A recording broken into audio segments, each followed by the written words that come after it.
Good morning. Welcome to the video discussion for Saturday, February 13th, 2021. We're doing another public premium video. We've done 3 of them so far this winter.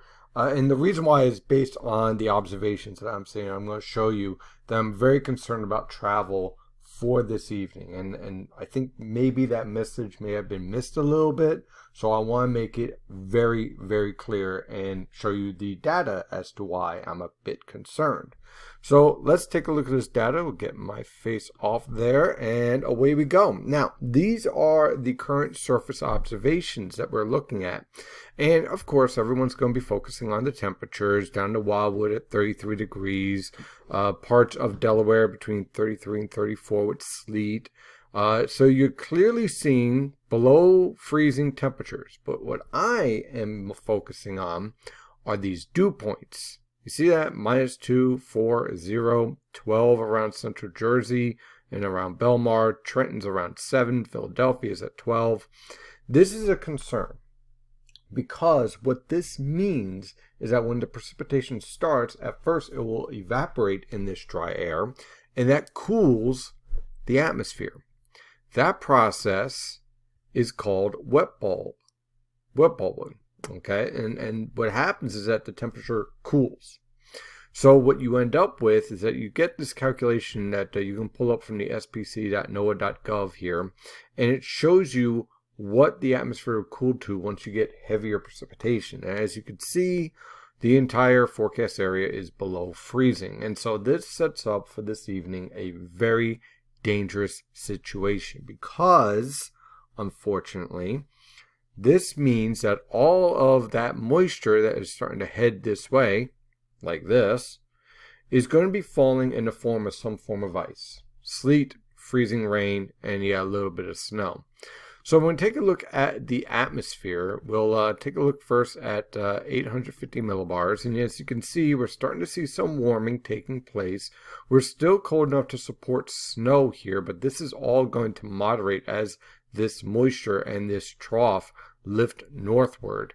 And you can see the trough very clearly if we go to 500 millibars. Clear this out for a minute. And let's zoom out. Go to the full. And basically this is the whole trough. The ridge is out here. The trough is back here. Everything's lifting to the southwest. It's basically one huge atmospheric warm front between our southeast ridge and our trough off to the west where we have all this Arctic air.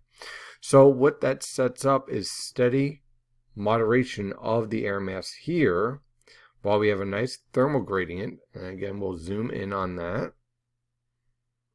And again, you can see this starting to moderate. And at 925 millibars, it's taking a little bit longer. So this is why we'll start off first with sleet and then eventually get to freezing rain. But again, while the mid-levels will warm steadily, the lower levels will not because you have this northerly to northeasterly wind.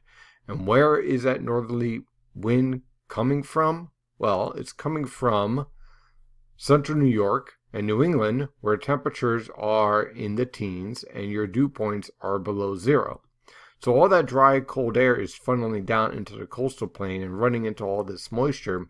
And that is where I am very concerned because as this wave of low pressure system lifts north and east, all this moisture will be lifting north and east.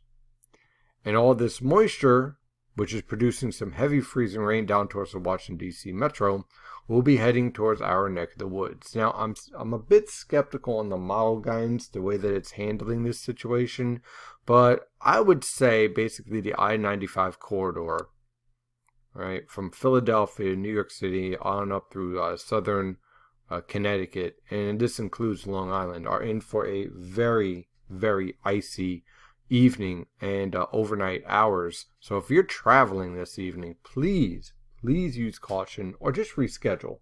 Okay, wait a little bit, wait for the road crews to do their job and get the treatment out there, and hopefully your main roads will be fine. I'd still say your side roads, your secondary roads are going to be a rather major concern.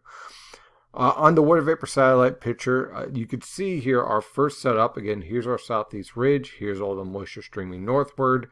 This is a very weak shortwave. We're not looking at like a powerful storm in any way, shape, or form. Here's storm number 2 for Tuesday, Monday night into Tuesday. Storm number 3 is just starting to get on the board. That is for Thursday into Friday. Now, we're going to walk through the other storms as well, but I just really want to focus on a couple more things here. Again, I always like to keep an eye on where the cloud tops are cooling, because this will tell you faster than any model guidance ever will where your best frontal genesis is starting to set up, where your best lifting is setting up. And as you can see, all those cold cloud tops are heading right towards the I-95 corridor. And that is trouble, because when you zoom in on that, that means all your lifting is getting ready to focus right in here. And again, you have that cold air locked in the lower levels, and you have all this moisture streaming northward. Someone's going to get close to 2/10 of an inch of ice. And I hope I'm wrong, because if that's the case, it's not going to be good tomorrow morning for traveling. Just please beware of that. So again, this is the impact map. Zone 1 is where you're going to change to rain the fastest. But look, you're still going to be a threat for a trace to a 500th of an inch of ice here. So definitely, again, use some caution. Zone 2 is pretty much the coastal plain just away from the immediate coast, where you're looking at snow, sleet, freezing rain. You might change over to a little bit of rain, let's say 33 in rain. Okay, so it's not like it's going to get up to 40 or anything like that. You might see a little bit of trace of snow at the start, maybe an inch at most, changing over to 1/10 of an inch of sleet before you finally go over to freezing rain up to 1/10 of an inch there. And then zone 3, this is where you have the combination of strong lifting, plenty of moisture. Notice zone 3 is lining up right with this area of lifting right here.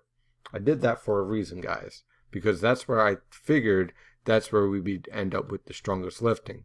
So again, zone 3 is where I'm concerned about ice totals possibly up to 1/4 of an inch.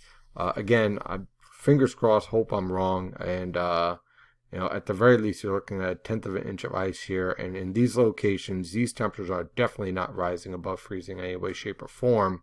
So everything that falls is going to be in some sort of frozen precipitation, either as sleet or freezing rain. A little bit of snow at the very start, you may get up to an inch. And in zone 4, this is where you're cold enough to stay all snow, but there isn't much in the way of moisture to work with. So again, looking at a trace to 2 inches, maybe a little bit of sleet as well. So as we walk through our forecast over the next couple of days, let's take a look and see what we're going to be dealing with in terms of the weather pattern. So for today, again, that wintry mix is on the way. Temperatures will be rising into the lower to mid 20s over the interior, upper 20s to mid 30s along the coast. That's going to be through this evening onto the overnight, with periods of snow, sleet, freezing rain. Again, tomorrow morning, it'll be tapering off, but again, it's going to be light freezing rain, freezing drizzle. Use caution, because again, you don't need a lot of ice to cause some serious problems. And tomorrow morning, temperatures are going to range from the lower to mid 20s over the interior and upper 20s to lower 30s along the coast. So it's going to be slick out there, so definitely use caution. Tomorrow afternoon, we kind of dry out, but I can't rule out a few random sleet showers or freezing rain. Not seeing a lot of snow here, because the mid-levels, again, are warm. It's the lower levels that are cold, okay? So high temperatures tomorrow afternoon will generally range from the lower to mid-30s. Then on Monday, President's Day, and oh, by the way, tomorrow's Valentine's Day, so it's a good reason just to stay in. Stay in with your loved one, or if you don't have one, you do what I did when I was younger, which is just eat all the chocolate. It's all good. But the point is, you don't drive. Stay off the roadways, okay? On Monday, increasing cloud cover on President's Day. Look for a wintry mix to start to develop in the evening. Now, I am very concerned about this situation once again. Same low-level pattern, same plain cold air. This time, a lot more moisture. Temperatures on Monday will range, and let me pull this out here. Let's see here now. Temperatures on Monday range from the lower to mid-teens over the interior, lower to mid 20s in your I-95 corridor, and upper 20s to lower 30s on the immediate coast. So plenty of cold air still in place. Temperatures on Monday afternoon will rise into the mid 20s to lower 30s. So again, plenty of cold air in place. Monday night to Tuesday, that storm marches through. Now, with a stronger storm, you get stronger warm air transport. The transition of this low pressure system to the coast again will be very important. Best potential for heavy snow will be over the interior, so you're talking about the Poconos, the Catskills, maybe extreme northwestern New Jersey, on up through the central Hudson River Valley. That looks like a pretty good bet right there. Again, with this high pressure system to the north, do not underestimate the prolonged period of sleet and freezing rain along the I-95 corridor. You may eventually change over to rain, but you're going to be going through quite a bit of icing before you do that on Tuesday morning, with temperatures basically not moving at all. And then Tuesday afternoon, this storm will be pulling away with temperatures free falling through the 30s and 20s as well. Your best potential for going over to rain with temperatures that stay in the upper 30s to mid 40s will be down towards southern New Jersey, talking about Wildwood, Cape May, locations like that. So this is going to be another very tricky storm, okay? And precipitation type, while I don't see this as being a snow threat for the major cities, I do see this as being an ice threat, especially on your major highways. So just, we're going to have to keep an eye on that very carefully. Wednesday, we dry out, nice and quiet. Low temperatures will range from the lower to mid-teens over the interior, upper teens to lower 20s along the coast. High temperatures will range from the lower to mid-20s over the interior, upper 20s along the coast. On Thursday and Friday, we deal with another storm. Again, same type of scenario here, same type of questions. Again, I like the best potential for snowfall over the interior.